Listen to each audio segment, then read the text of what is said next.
Welcome to the Y Central Health and Safety Training for before school, after school care and holiday program staff. This is your induction training and sits alongside behaviour management and safeguarding. In this training today, we'll talk about health and safety, your role in health and safety, as well as a number of our systems and processes. The Y Central Health and Safety Policy is about maintaining a safe and healthy work environment for staff, clients, volunteers and visitors to all sites so that everyone goes home safe each day. In New Zealand, we are covered by the Health and Safety at Work Act, or HSWA 2015, which is the legislation that we abide by here in New Zealand and at the Y Central. This legislation is administered and enforced by WorkSafe, and everyone in the workplace has responsibilities for health and safety. It doesn't just fall on senior staff or managers. Everyone has their role in health and safety. So the main duty of care is with what we call the PCBU, or the person conducting business or undertaking. So Y Central as an organisation is considered a PCBU. So the main duty of care sits with them, but everybody has responsibility. You can be personally charged with reckless conduct in respect of a health and safety duty or failure to comply with a health and safety duty. So if you didn't take health and safety seriously, if you didn't follow instructions, then you could be charged personally. So let's have a look at some of those fines. So circled red are the fines for an individual who is not a PCBU or an officer. So the highest level under Section 47, if you are charged with reckless conduct in respect of duty that exposes an individual to a risk of serious injury, illness or death, you could have up to 5 years in prison or a $300,000 fine or both. Section 48, which is failure to comply with a duty that exposes an individual to a risk of serious injury, illness or death, is a $150,000 fine. And Section 49, failure to comply with a duty, is a $50,000 fine. So you can see that there is repercussions for individuals under the legislation. If we keep looking at that legislation, board members and CEO are considered officers of the PCBU. So remember, the PCBU is the person conducting business and undertaking. In this case, it is Y Central as an organisation. And then the board members and CEO are officers of the PCBU. And officers have to ensure that the PCBU is meeting health and safety obligations. So, as an example, they have to set up and monitor health and safety systems and processes. The rest of us within the organisation are considered workers who carry out work for the YMCA, and this is whether they are paid staff or unpaid volunteers. The Health and Safety at Work Act requires YMCA to provide opportunities for worker participation in improving work health and safety on an ongoing basis. And we'll talk a little bit later around the opportunities for staff to participate in health and safety. It's really important we have staff participation because involvement leads to greater ownership of and commitment to health and safety. It's what we do that makes the difference. As a YMCA, we are required to ensure that the workplace is safe so far as reasonably practicable. So we need to balance potential risk against time and cost factors. So as an example, we would spend less time managing the risk of paper cuts than the risk of death from fall from a height. To reduce risk, we reduce how serious the harm is if it does occur, and or we reduce the chances of it occurring. So first of all, we eliminate a risk so that it doesn't happen at all. And if we can't do that, then we minimise it. Sometimes, as a PCBU, we have shared responsibilities with other PCBUs. For example, in the out-of-school environment, we are on school sites, so we have a shared responsibility with them. We might go on places to visit on excursions, we might use buses, other transport operators, activity tutors, so we all have shared responsibility with them. So we have to have conversations with them around what their health and safety processes are, what their risk management processes are. So we must collaborate and consult with them about how to manage risks. We must know what are their systems and processes, what we must comply with. For example, what are our school rules? Do their systems and processes effectively manage risk? If you're planning to go somewhere and you don't think that their systems and processes effectively manage risk, then it's up to us to address that. We might choose that we're not going to go to that venue, or we might come up with something that reduces that risk. Think about, what do we need to put in place ourselves? So here are some of the YMCA health and safety systems and processes that you need to know about. Child safety and protection, also known as safeguarding. So you will have done your safeguarding training. So this covers everything you need to know about keeping children safe in our YMCA settings. There's emergency preparedness, activity management plans, which we'll talk about in depth later, hazard or risk identification and management, incident and accident reporting, health and safety forms on the intranet, and also monitoring of health and safety via maintaining records, submission of forms for auditing, as well as auditing. It's really important that we have worker participation in improving health and safety, and it is something that is in legislation. So we have a Health and Safety Committee to ensure oversight of health and safety within the Y and to ensure worker participation. So the role of the Health and Safety Committee and its worker representatives is to meet regularly and work cooperatively to improve work health and safety. And we do this by making it easy for the YMCA and workers to cooperate on ways to ensure workers' health and safety at work, helping develop standards, rules and policies or procedures for work and health and safety, and making recommendations on workplace health and safety. So the Health and Safety Committee is made up of health and safety reps from different areas of the business. So they are people who are on the ground and they see what's happening in the workplace, and they also have people report to them. They can then take this stuff back to the Health and Safety Committee and report on it, and we can review things, look at policies and procedures and make changes. Those staff also then take those changes, the reviews, new policies, back down to the organisation and make sure that it's disseminated right throughout the organisation. And again, one of the roles of the Health and Safety Committee is ensuring that actions are followed through. So we'll continue talking about worker participation in improving health and safety. So of course we have health and safety training. So you as a new staff member to the Y are doing health and safety training now. We also do regular health and safety training through the year. So once a year we have staff hui, and one of the subjects that we cover is health and safety. There are also opportunities for health and safety training throughout the year in your individual areas and with your managers. Health and safety reps also do external training throughout the year on health and safety.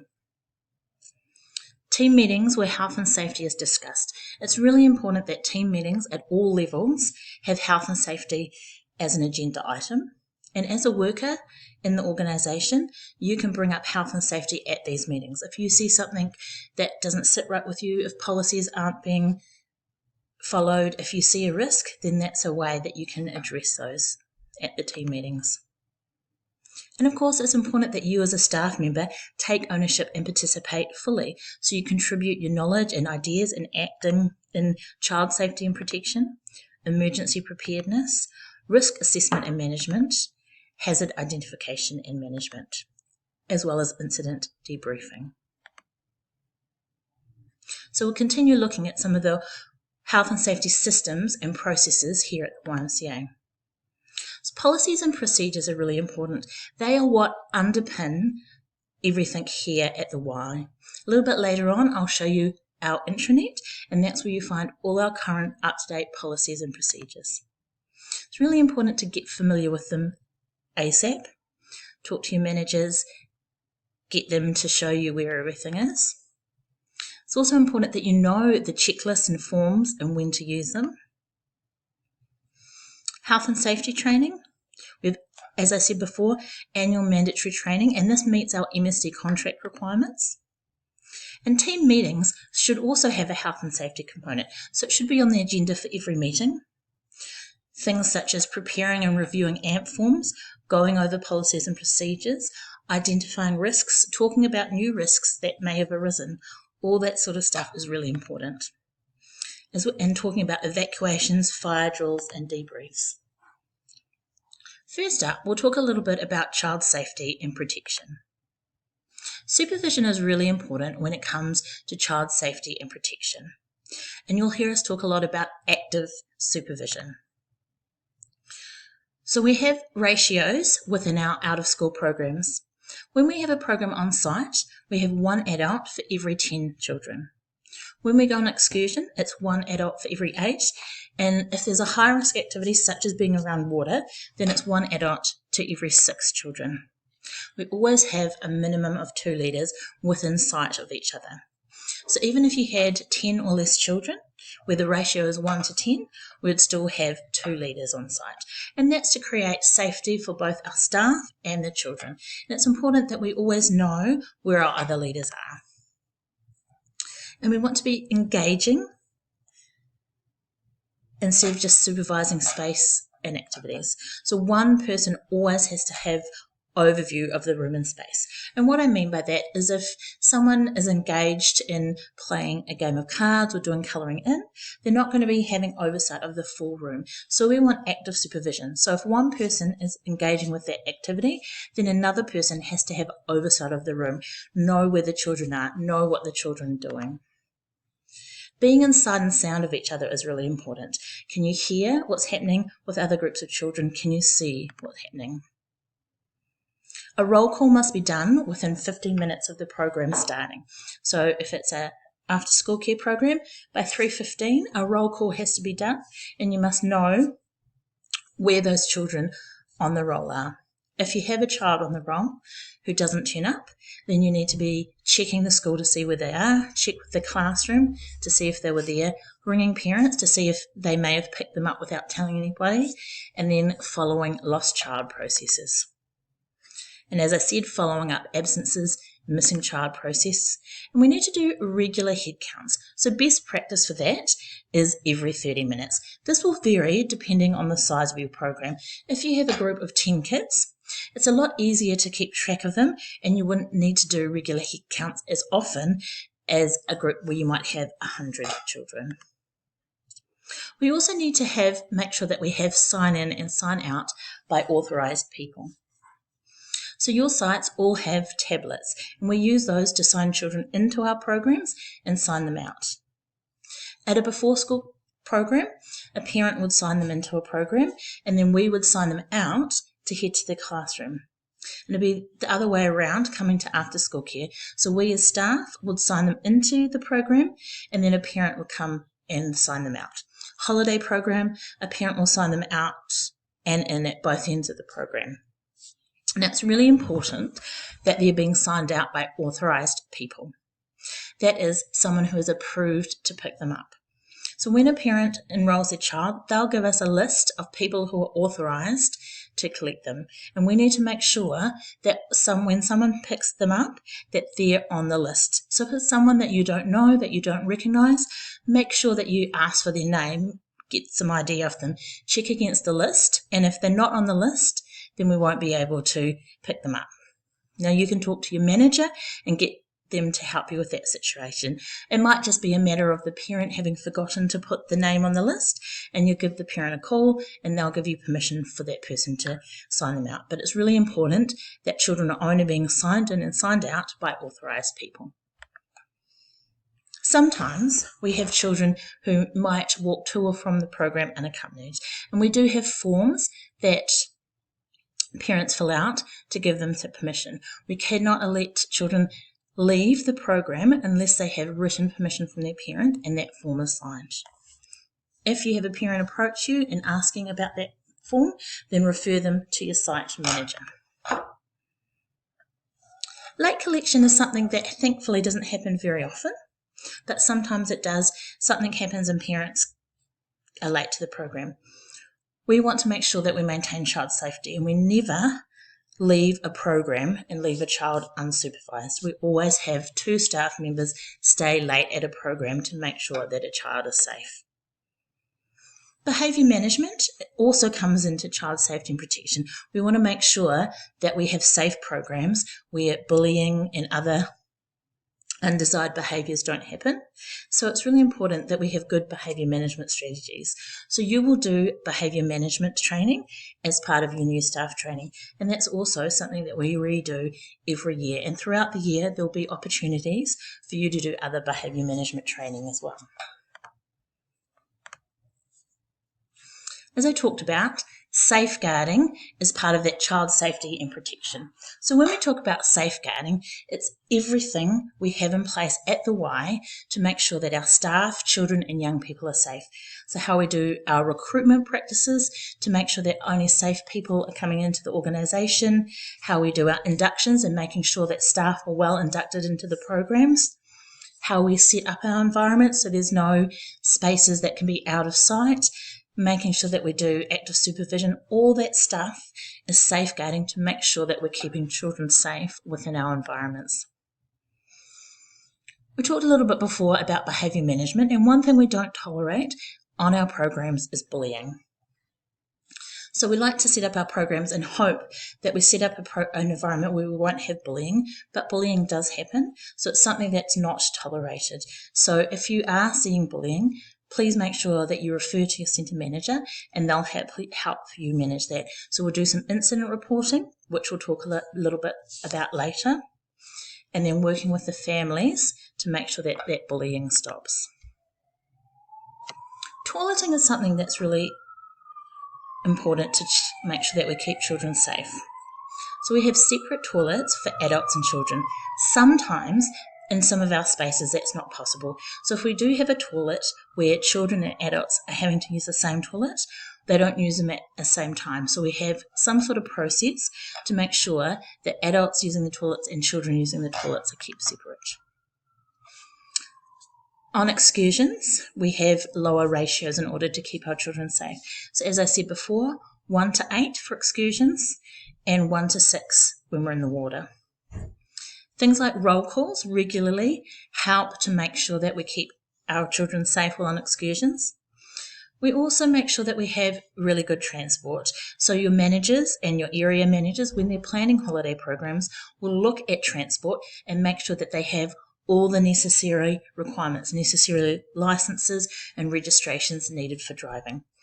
If you're on a program who has their own vans, their own vehicles, then we need to make sure that those vehicles are roadworthy, that the drivers driving them are fully licensed and that they're driving appropriately. And if you are a driver, you need to think about making sure that you stick to the road code, that you're travelling to the correct speeds, that you're picking up safely from areas that are safe for children to enter and exit the building.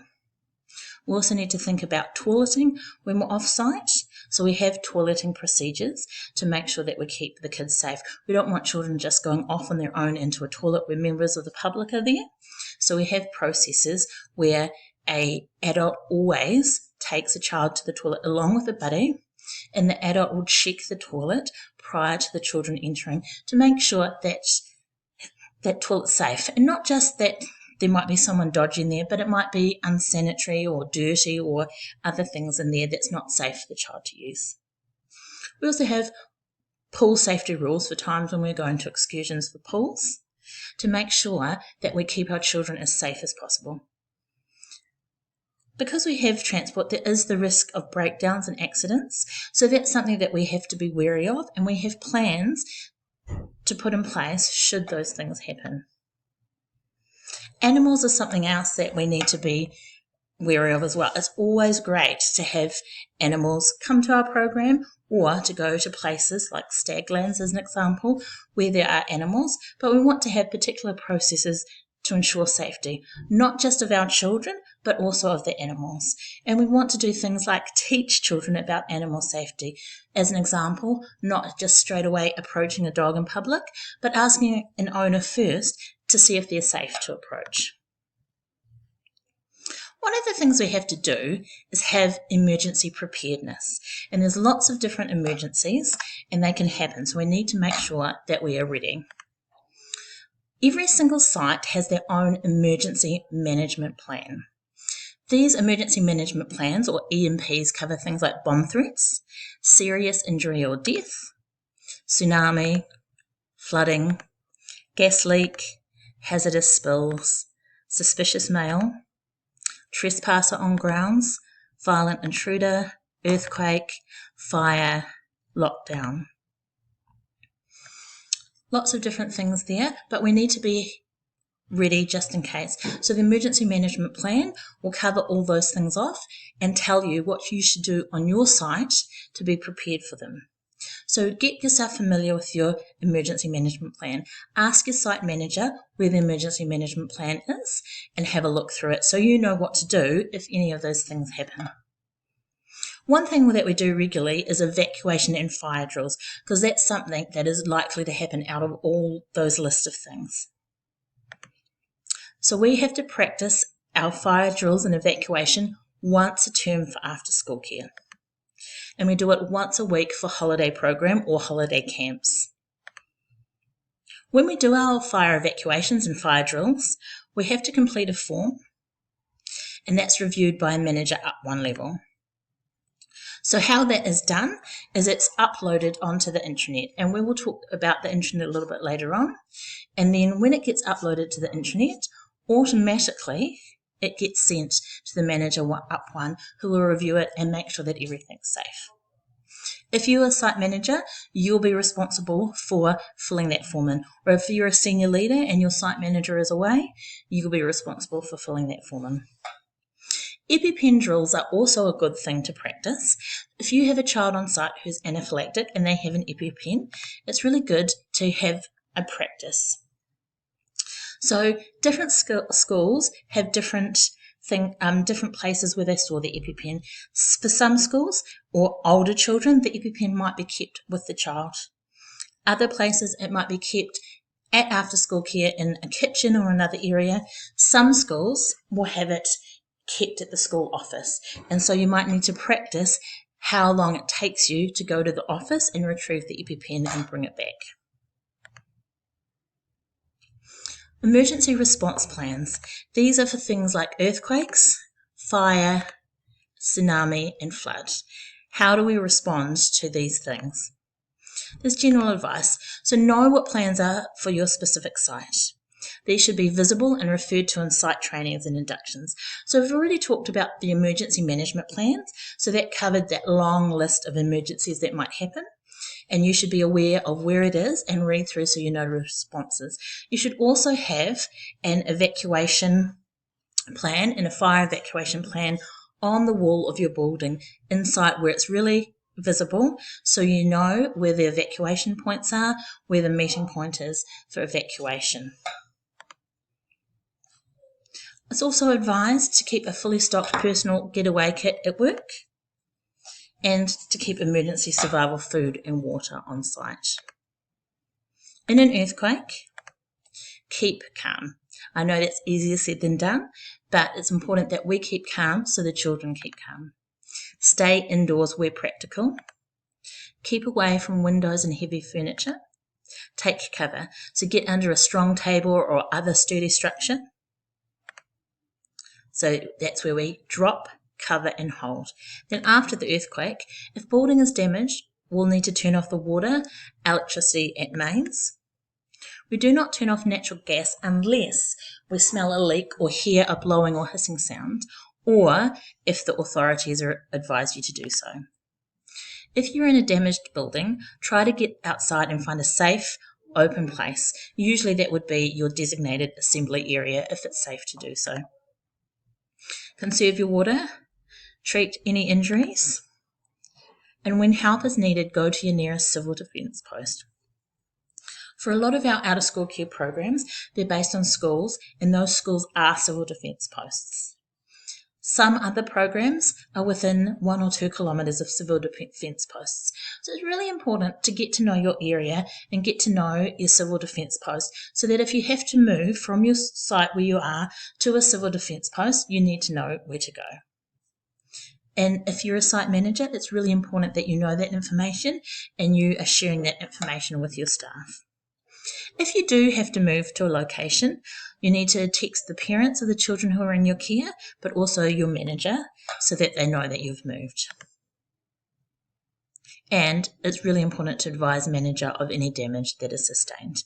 Of course, there's not always damage sustained in an earthquake. You might need to drop, cover and hold, but following the earthquake, you can go back to business as usual. If there is a fire, you need to raise the alarm first and foremost. Evacuate people from the area. So follow your emergency evacuation process. And as I said before, that should be on your wall in a really visible place so you know what your evacuation process is and where your emergency evacuation meeting place is.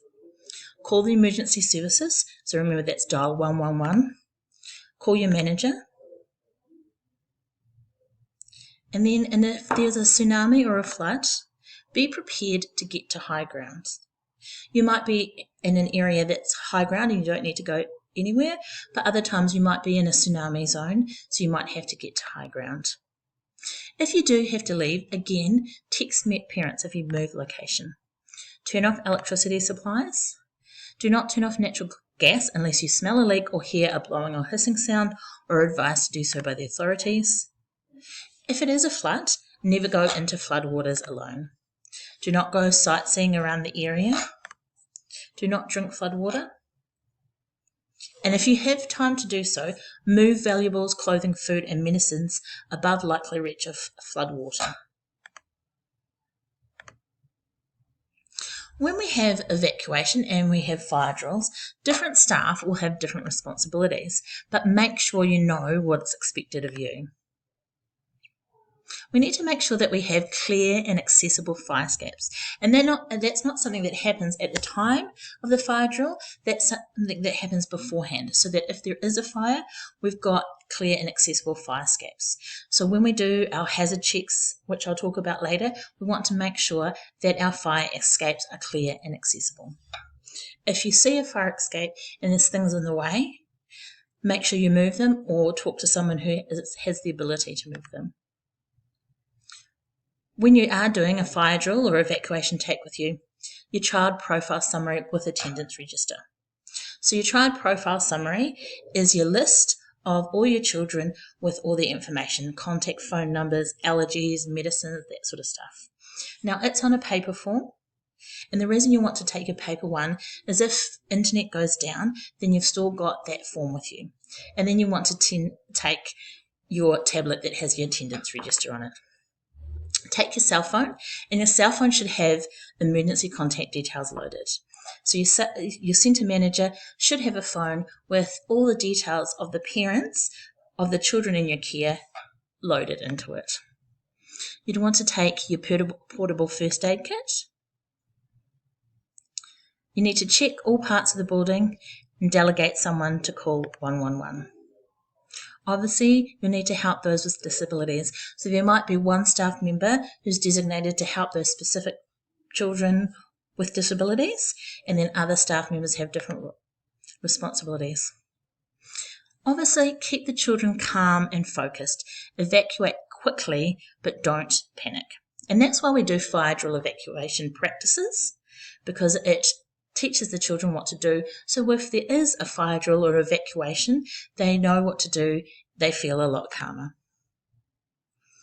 Do a head check and take the roll to ensure all accounted for. So once you get to your meeting point, make sure that you do a roll call, but also a head check, that your head check matches the numbers you have on your roll.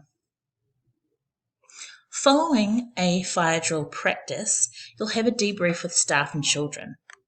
In this debrief, you'll talk about what went well, what could be improved, so that for future, if you have a fire, you know where you can improve. And we always record evacuation and fire drills so that we can monitor them for MSD audits. It's a requirement under MSD, as I said before, that we do an evacuation once per term and once per week of school holidays. So by having records, we can show that we have done those fire drills. So it's important that we are recording them and we upload them to the intranet, and they then get sent to your manager so they can review them as well. Here is a paper copy of the emergency evacuation record. So this is what you would fill in and then sign when you have either a fire drill, so a fire practice, or an actual evacuation. This paper is then uploaded to the intranet. So we have a system that you fill in. It's on the phone. You take a photo of this paperwork and then it's uploaded to the intranet. The next thing we have to manage hazards and risks within the workplace is activity management plans, or you might hear us talk about AMPs. AMPs are used to assess locations as well as activities. And we use them at least once a term. We assess them at least once each term or holiday program before we have a new activity. So if we've got a new activity we've never done before, we do a new activity management plan to assess all the hazards and risks. If something changes significantly or there's a new hazard or risk that's been identified on site, we would update our activity management plan. The activity management plans list all hazards and potential hazards. So any actual or potential causes of harm or risk that may occur inside or outside of a place of work. They rank hazards, so how severe are they? So we consider the likely frequency as well as the severity of the outcome. So you might have something that could be quite severe if it happened, but the likelihood of happening is very low. And alternatively, you have something that the frequency is quite high, but when it does happen, the severity is quite low. The AMPs help us to decide on a strategy to eliminate or minimise risks. So any significant hazard must be dealt with before the site can be used or the activity can take place. On the AMP form, we record that all parties involved have knowledge and acceptance of it. So anyone who is on that location or doing their activity staff-wise need to have read through, understand and accept an activity management plan. And we're always reviewing activity management plan so we can ensure that we have continuous improvement. So what does an activity management plan look like? So here is an OSCAR activity management plan. So we use these for activities that are happening within OSCAR. It might be for a specific location we're meeting at. So for example, if you're doing a after-school care program out of a school hall, you'll have an activity management plan for that site, or if you're doing a particular activity. Now these activity management plans are there to help you mitigate risks and hazards within the workplace. So you can pick this up and you know what the risks or hazards are, what the severity potential of them is, and how we're going to manage them.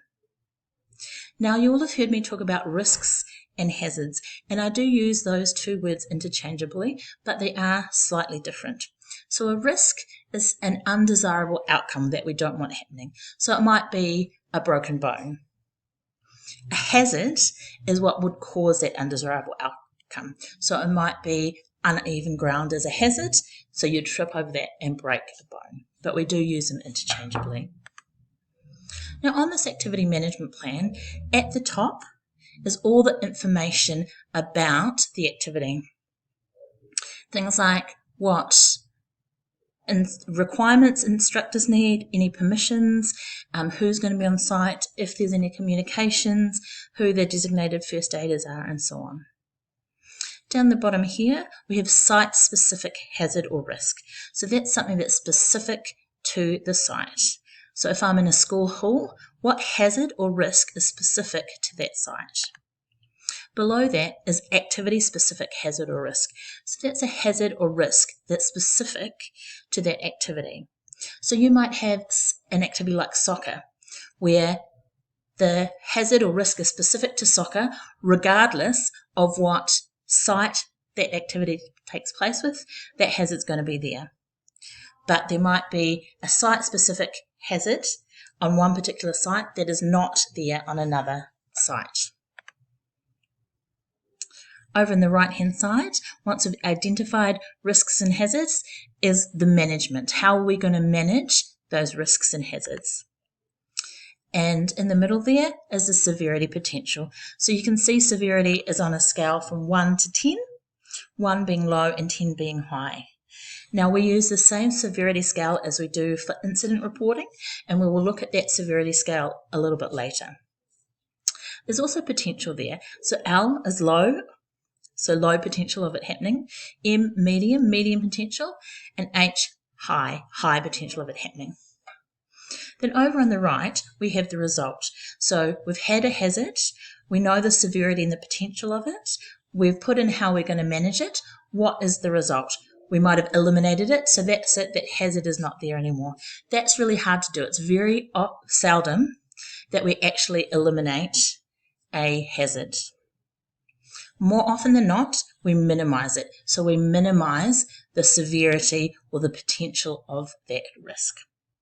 Now, it's important to note that activity management plans are written by site managers, so they are responsible for writing activity management plans, but they'll use your input.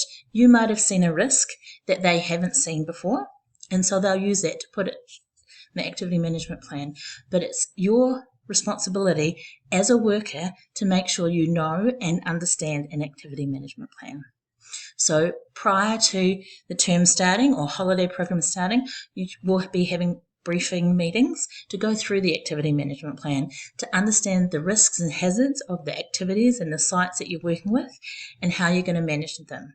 And then you'll sign them off to say that you understand and you agree to those activity management plans. And it's really important, if you don't understand or you don't agree with something that's in an activity management plan, you don't sign until you've had a conversation. Ask somebody to explain it to you. Talk to your manager, talk to your senior leader, and get them to explain things to you so you know how things are going to work and you feel comfortable about that.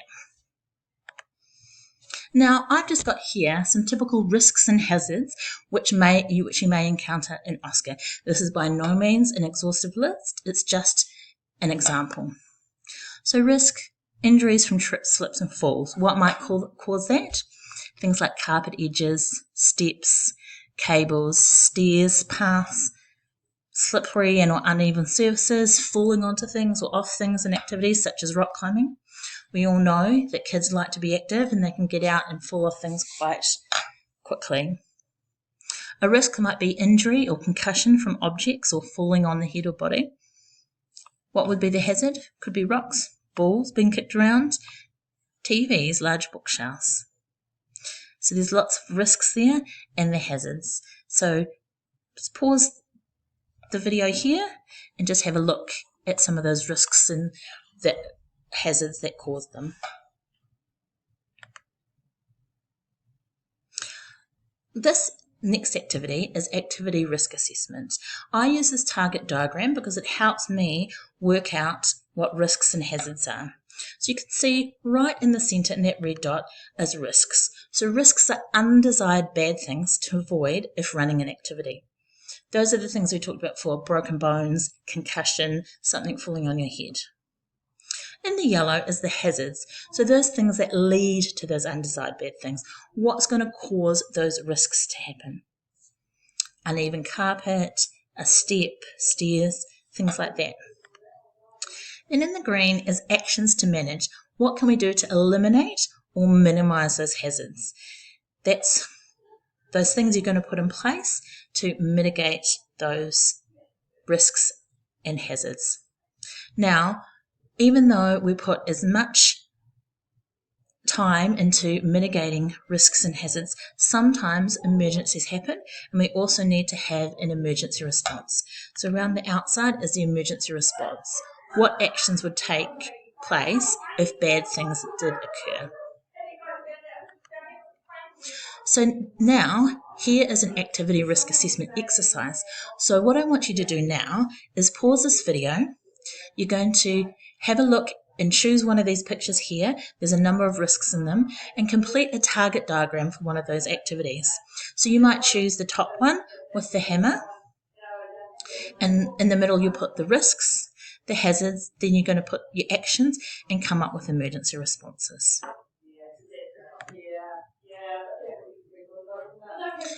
Hopefully you manage to come up with some risks, some hazards, some management strategies, and an emergency response plan. Now, let's look back at that activity management plan and put them into the AMP form. So remember, the centre of that target diagram was the risks, and then around the risks was the hazards. So when we're looking at an AMP, under site-specific hazards or risks, that's where those things fit. Those risks that were in the red centre part of the target diagram and the hazards that were in the yellow part, they sit there. So again, site-specific hazards and risks or activity-specific. Then, thinking back to that target diagram, the green part was the management of hazards and risks, and they sit under the management of hazard and risk here. So you'd have your site-specific hazards and risks, which are that middle part of that target diagram, and the management of hazard and risk is the green part. You'll also, in an activity management plan, have an emergency response. And so that's what to do if an emergency happens. So we have AMPs, or activity management forms, for any high-risk activity or group of similar activities. For example, cooking. If you're doing a number of different cooking activities, you might put them all on the same activity management plan. If you're doing outdoor play, same activity management plan. Construction, arts and craft. If you're doing a swimming excursion, it would have its own AMP. If you're transporting children, supervision of children. We need to review and reprint and sign anew the AMPs regularly, so at least once a term or holiday program. So you would review the AMPs and make any changes, and then staff would sign them. So your manager would have a briefing with you, and you'd look through those new AMPs and sign them off, and that happens at the start of the holiday program as well. There will be briefing prior to engaging in a new activity. So if you have a new activity happening, then an AMP will be written for that, and you'll have a briefing to be able to go through the AMP.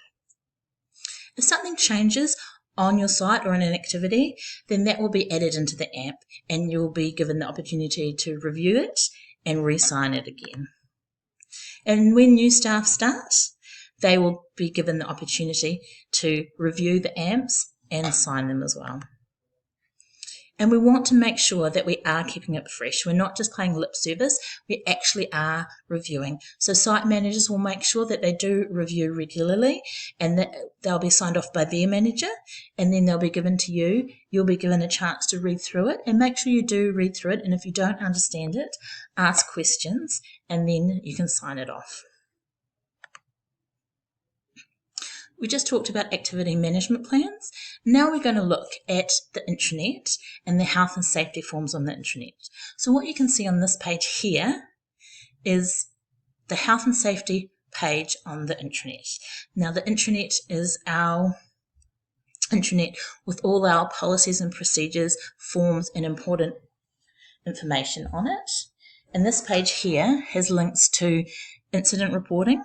And you'll be able to see in the top left that there's 2 incident reports. YKids incident reporting, which is the form that you'll use as YKids staff, and then incident reports for all other business units. There's also a link there to gear checks if you need to do regular checks for first aid kits and so on. Evacuation forms, so when you have done your fire drill practice, you filled out that paper form, you then come to this, click on the evacuation form, and you'll upload your evacuation form. There's also daily hazard check. Now that's something we do daily at our before and after school and holiday programs, and we'll go a little bit more in depth in that later. There's also a risk found button. Now, if you are on site and you find a risk or a hazard on site that you don't think has been seen before, talk to your manager about it, and they will click on this risk found, and that logs that there's a new risk on site at your program. That comes to their manager, so their manager is aware of that risk, and it also comes to the quality compliance and safeguarding advisor, and they will use it to inform the risk register, which is the next button along. All business units within the Y have their own risk register, and YKids has their own one, and it identifies all the risks that are currently in place within YKids, what the risk and severity is, and how we are going to mitigate them. So when a risk is found, that is uploaded into the risk register as well. And those are in addition to the activity management plans, which are done at a site level by the site managers. Lastly, here you'll see an excursion checklist. Now that's a checklist that's done each time we go on an excursion, and we'll talk about that a little bit later. So the daily hazard identification checklist, you would have seen the button for that on the intranet. So this is a must do. That's something that we must do on a daily basis. So it's our safety check to make sure that everything is safe for us to work on site. When we do it, we go through and we have a look at the environment that we're in, and we identify hazards and risks, and we give them a rating. We check our first aid kit, make sure that it's got everything that we need, identify any hazards that might be there. And the hazard ID check is done on the intranet via a centre phone or tablet. So you don't need to go around with a piece of paper. You have a site tablet or a phone, and you can bring it up and you just press the buttons and then you submit it. And that daily hazard check then gets sent through to your area manager, who will review and make sure that you're doing it. And the reason we do daily hazard checks is to make sure that the site is safe for you to use, that there's no hazards. It also helps us to identify any new hazards that may have arisen. And it's just another way of making sure that our sites are safe to work. And it's really important. You might go on to do before school program and check and your site is safe.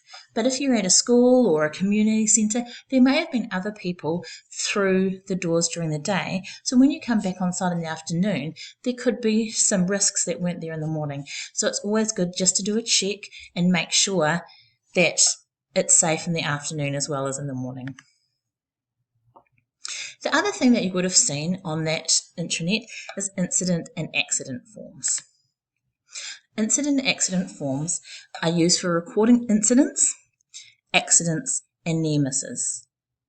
So accidents are anything where there's an injury. Incidents, it might be a behaviour incident or something where there's not an injury but something has happened. And a near miss is where something didn't happen, but it could have done. For example, you might be cooking on an outdoor cooker and someone has knocked the outdoor cooker over and the hot water has gone everywhere. It hasn't landed on anyone, it hasn't caused burns, but it was a near miss. If someone had been sitting there, it could have hit them and could have been an injury. So we need to record that so we can then review our processes, maybe put some new policies in place to make sure that we are cooking on our outdoor cooker in a safe way. Incident and accident forms enable us to follow up and make improvements. Like I was just saying before, if there was a near miss, we could then review it, see what's happening, and potentially put new policies in place. It allows us to communicate with parents. Now, all incident and accident reports involving children need to be signed by the parents. So if you've completed an incident accident report, then talk to your manager. The manager will sign it off, and then they will get the parent to sign it as well. And the reason we have these incident and accident forms is to enable officers of the YMCA to monitor incidents and accidents and assess how we are managing and learning. So, as I told you, we have a health and safety committee. So all the incident and accidents get recorded, and we look at the trends over time and we see what's happening in the organisation. And we may see 10 incidents of the same thing. And so we realise that actually there needs to be some more training across the organisation, or our policies aren't quite working, so we can try and make the organisation safer for everybody. And we also, for MSD, who audit our programs, we need to show that we are managing incidents well and recording them on the incident and accident forms and uploading them to the intranet, make sure that we have those records. So this is the top of the incident and accident report. So here it asks for the full names of people involved, so you'll put it there. Now just a note here on privacy. If you're managing an incident or an accident with 2 people, you would need to do 2 different forms so that the name is not shared with different people. So if you had child A, you would give them the incident, their parents, their incident report with their name on it, but refer to the other child only by child B, and vice versa. So I might put Amy as the child was involved in an accident with child B, so that the other parent doesn't know the name of the child. You've got today's date and the date of incident. Now, all incident and accident reports need to be reported within 24 hours, but ideally by the end of your shift. So by the end of the shift is best practice, but sometimes, particularly if it's a bigger emergency, it might not be able to be done right at that time. So it might be the next day, but maximum within 24 hours, which is why you have today's date, which is the date that you're writing the incident report, and the date of the incident. You've got the program or the site where the incident took place, your name as the staff member writing the incident, the time of the incident, and the manager's name, position, title. So the most senior staff person on site when the incident happened, who was that? Might be your site manager, might be your senior leader, an area manager might be on site at the time. Name of staff who saw the incident, if any. Now ideally, all staff see all incidents, but sometimes there might be an incident that happens, a child trips over, that a staff member was just looking the wrong direction at that time. So they're right there to deal with it, but they didn't see the exact incident. The location of the incident, where did it happen? Was it on the playground, on the playing field, inside? And a description of the incident, what happened. Now be really factual here.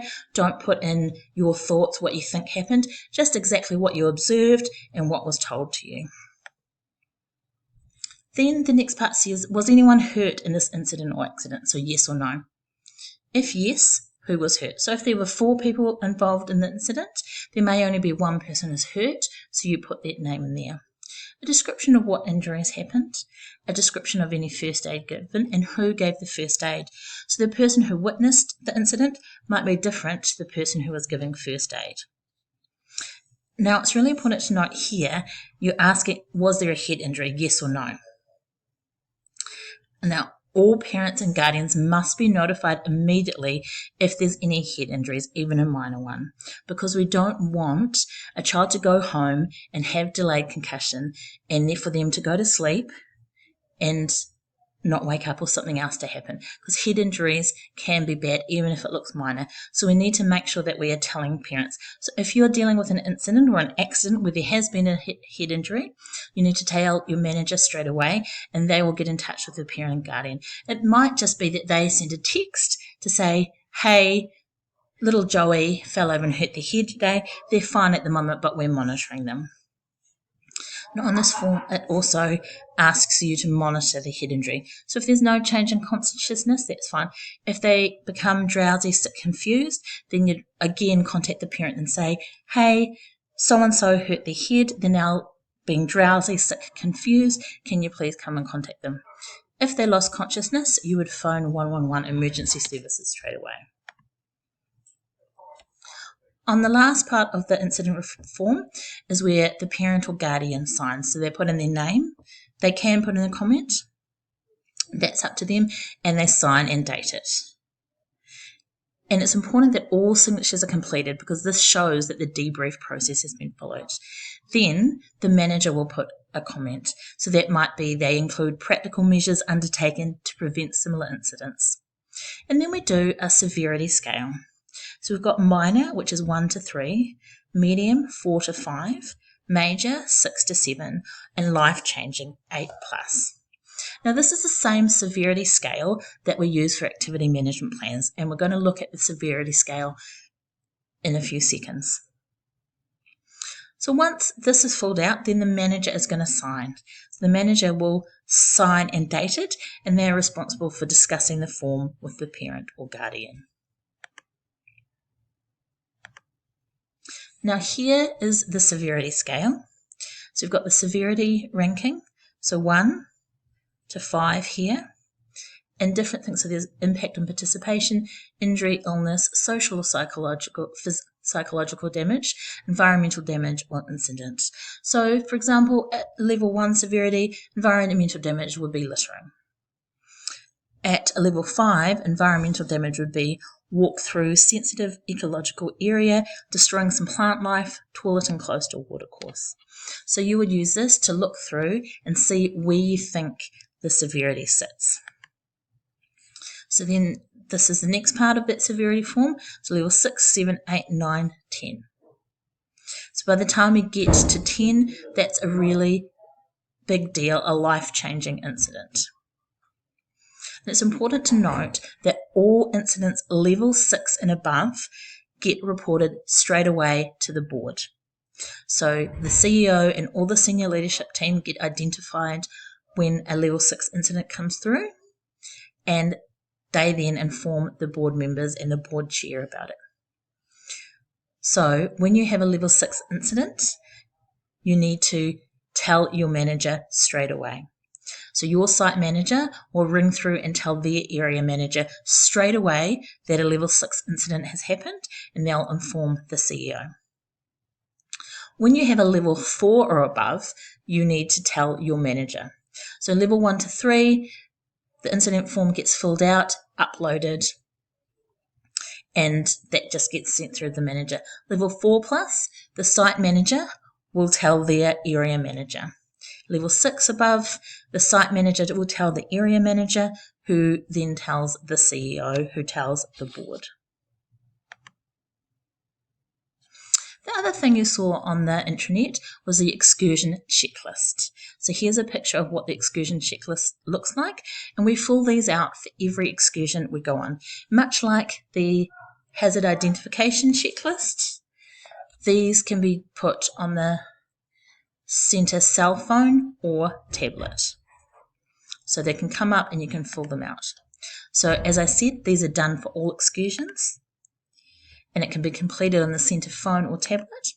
It's a really great prompt to ensure that everything is done correctly for an excursion.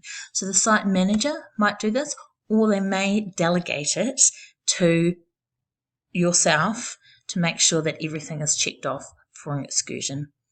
Once the excursion checklist is completed online, it then gets sent through to the area manager. So the area manager can review and make sure that you, as a site, are following all policies when you're going on excursion. Now we'll look at specific policies and procedures which we use to manage common risks at the Y. So we'll look at first aid, illness, allergies and medication, hygiene such as food, cleaning and hand washing, sun safety, being smoke-free and vape-free, and also use of equipment. So the first thing we need to look at is first aid.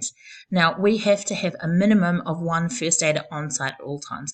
Generally we'll have a site manager and a senior leader first aid trains, but we have to have a minimum of one first aider on site. So it's really important you make sure that if you're not a first aider, you know who the first aiders on your site are. So when you see an incident or something's happening, you know who to call. Also, it's important that you make sure you know where the first aid kit is. So usually you'll call the first aider over, but there might be a situation where you're having to deal with it and you're having to put a plaster on somebody. So always know where the first aid kit is. The centre manager or the site manager is responsible for checking the first aid kit regularly to ensure it's fully stocked.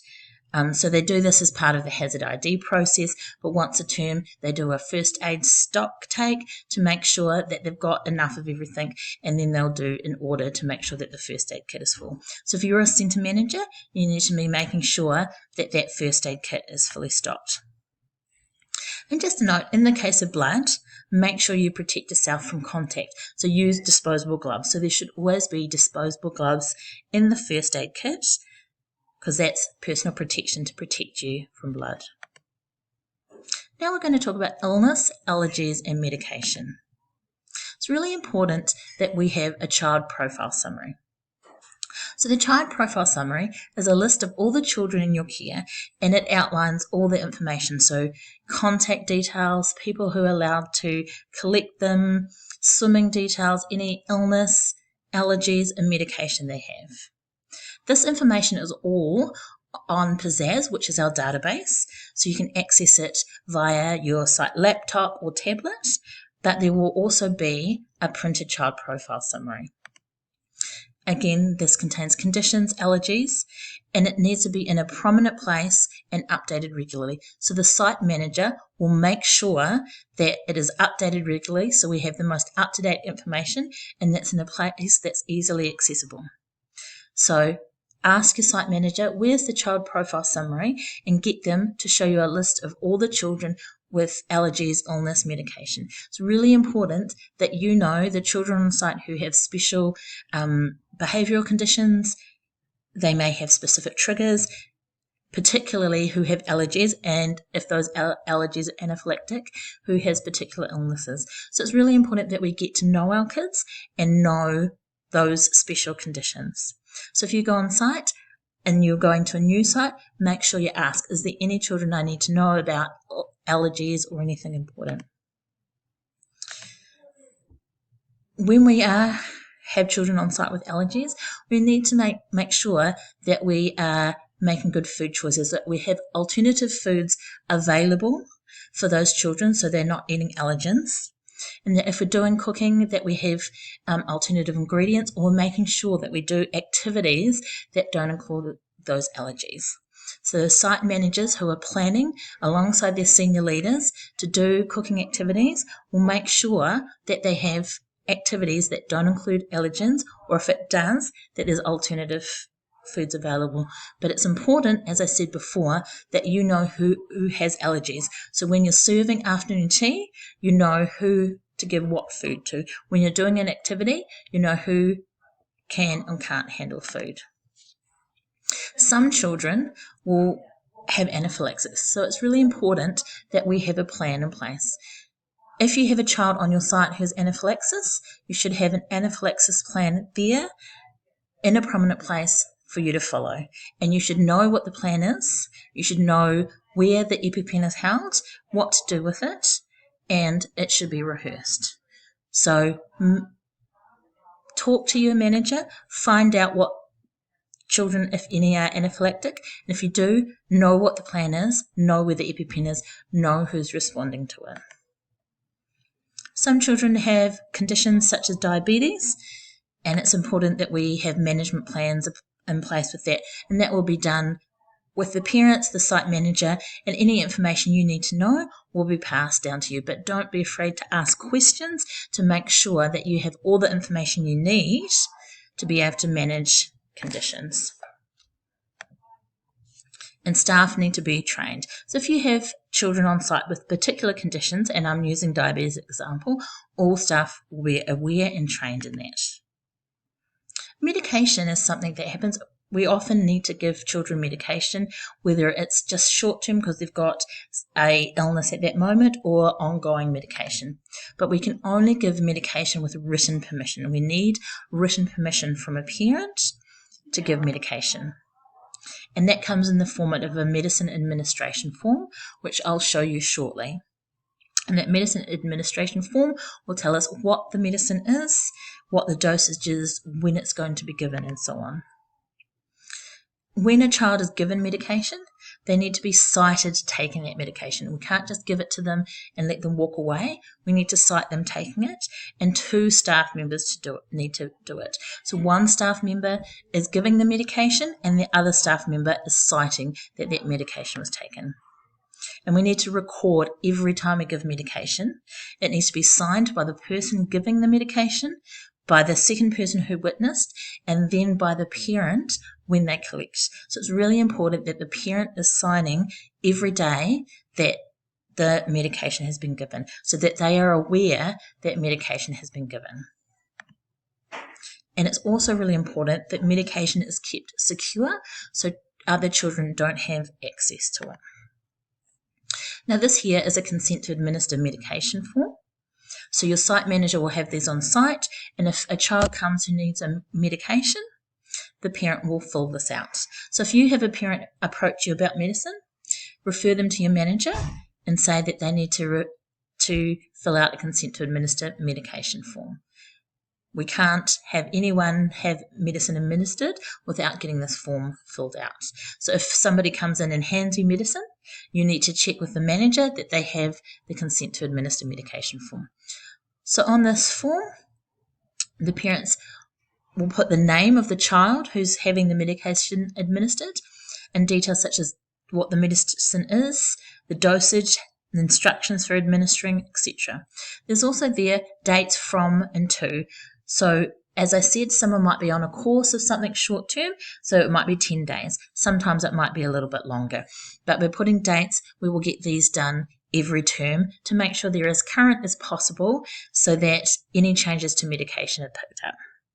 Then down the bottom is where we fill in. So we put the date, the time, the name of the medication, the dosage, and the person administering signs, the person who is citing signs it, and then the parent, guardian, or approved person signs on pickup. And it's really important that we're getting them to do that.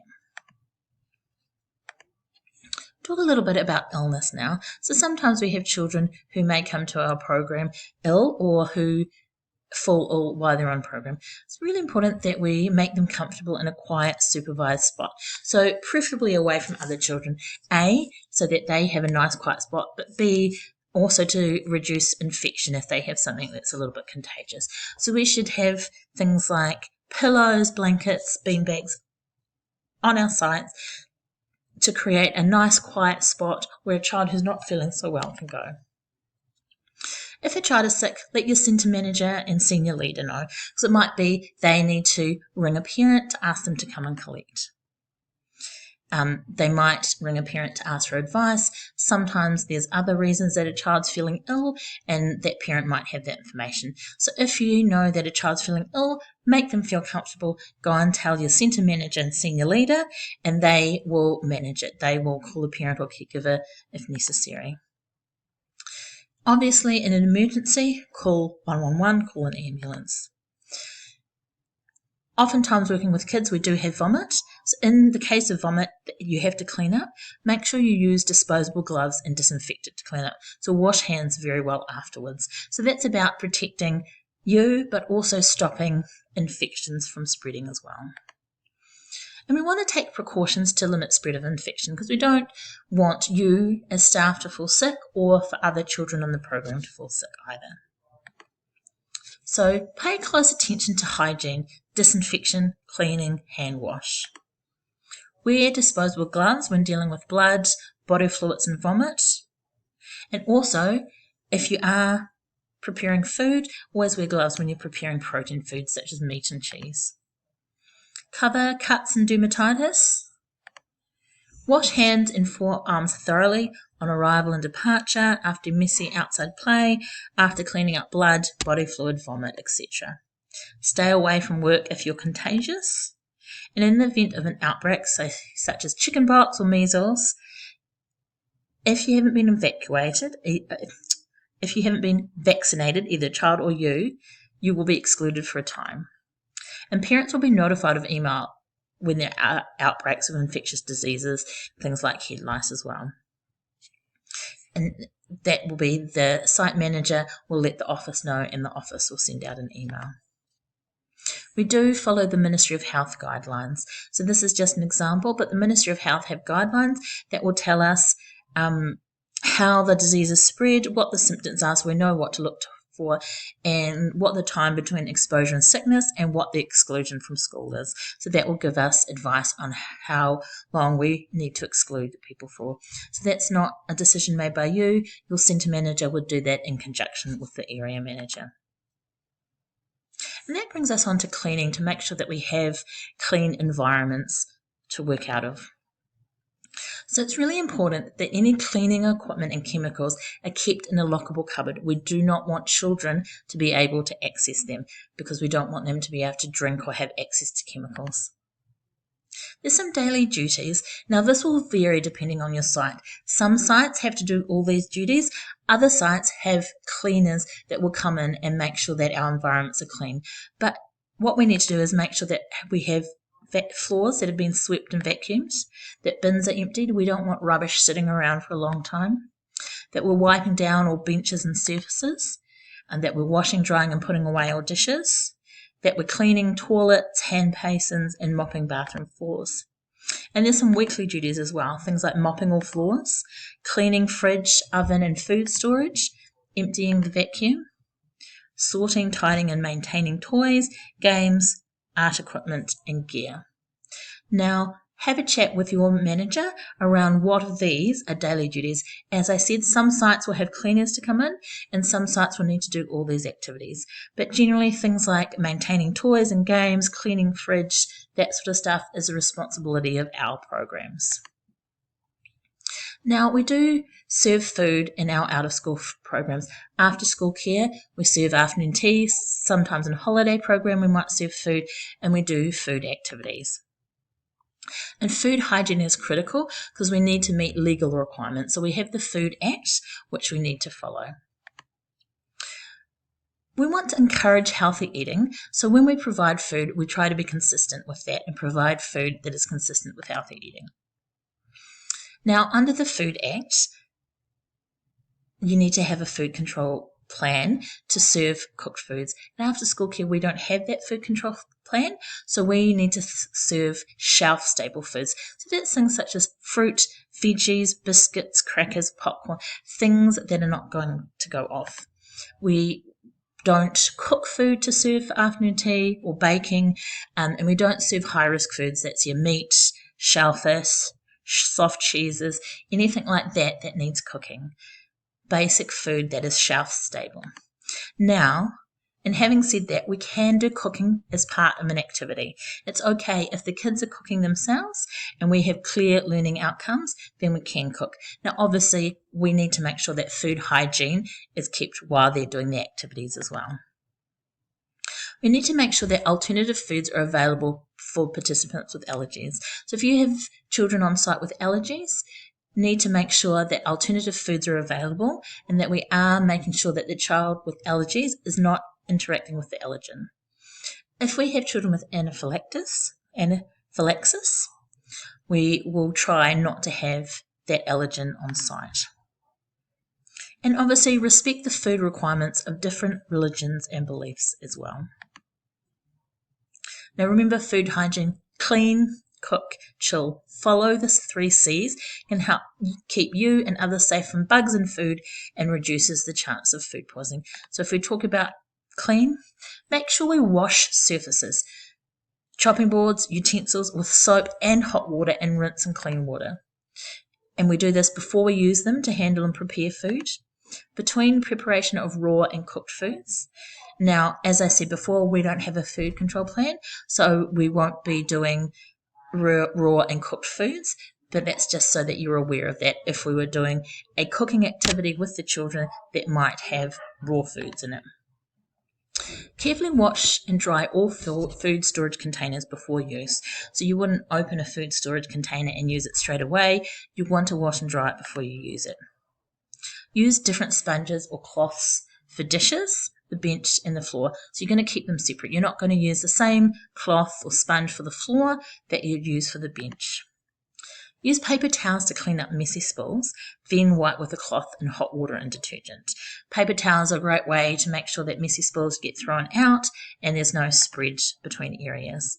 Change reusable dishcloths or sponges regularly and clean by rinsing, then either soak overnight in a shallow dish of water with 5 to 10 drops of household bleach, or microwave for 3 to 4 minutes on high, or put through the hot wash cycle in the dishwasher. When you're doing dishes, use a dishwasher or hot soapy water to wash dishes, and make sure your tea towels are washed regularly and swap them out when wet, so you're not using a wet, soggy tea towel to try and dry dishes. And also you want to make sure that your dishes are dry before you put them away, otherwise that will breed bacteria.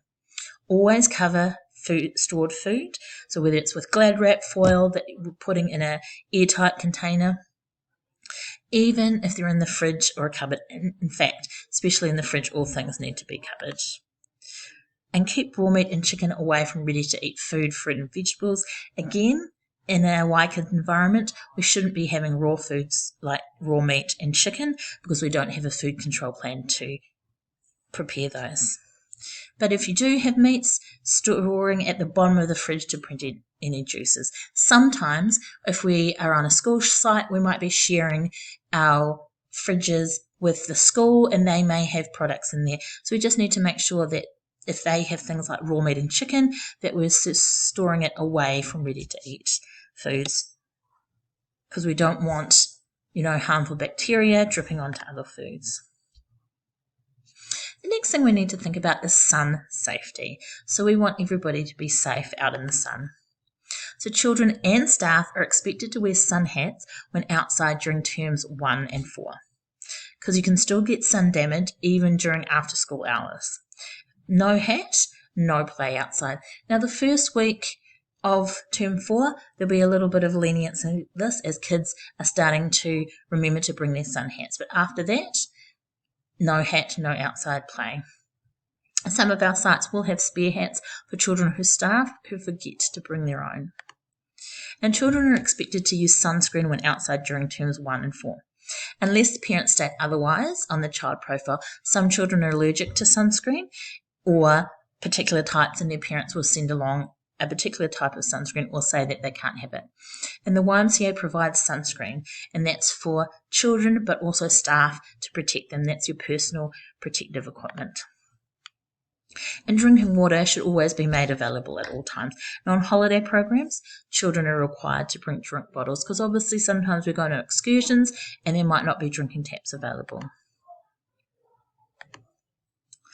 Now, it's key to note that all sites are smoke and vape free, that staff, parents and guardians are not to smoke around children either when they're at the YMCA or when we're out on excursions. And it's also key to note that staff are not to smoke or vape while they are in YMCA uniform.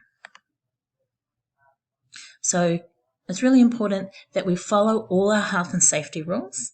So we work safe so that we get everybody home safe. That's the children, the parents and caregivers, our visitors, and us. If you have any questions about health and safety, in the first instance, talk to your manager or your health and safety rep. So as I said, we have a health and safety committee, and that's made out of health and safety reps for each area. So we have health and safety reps for the Hutt Valley, for sport and recreation, for Oharu, for the city sites, for youth, for early childhood in Wanganui, for accommodation, for Palmerston North, and for outdoor education. Now, these are all listed on the internet. Under the Health and Safety tab, there's a list of the Health and Safety Committee and who are the reps for each of the areas. You can also contact the Quality Compliance and Safeguarding Advisor who oversees the Health and Safety Committee, and that's Amy Morland. So email is amy.morland@ycentral.nz. Thank you for completing this health and safety training.